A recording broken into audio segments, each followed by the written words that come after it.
ഹലീലായ ഇബ്രാഹിം നബിക്ക് കിട്ടി മകനായി ഇസ്മായിൽ നബി എന്ന കനകൾ കട്ടി.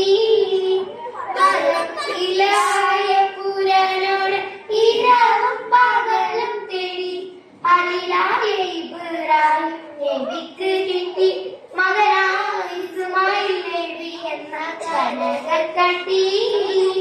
മലർമൊട്ട് പോലെ പോറ്റി വളർത്തുമ്പോൾ ഒരു നാളിൽ ഉറങ്ങുമ്പോൾ നബിക്കല്ലാക്കിനാവ് കാട്ടി. മലർമൊട്ട് പോലെ പോറ്റി വളർത്തുമ്പോൾ ഒരു നാളിൽ ഉറങ്ങുമ്പോൾ നബിക്കല്ലാക്കിനാവ് കാട്ടി. നബിതൻ ഒരു ഇസ്മായിലിനെ അരക്കുമട്ടിൽ അഹദവൻ കാണിച്ചുള്ള ആ സ്വപ്നത്തിന്റെ കല്ലി ഉണർത്തിച്ചോതി അപ്പോൾ മറുപടി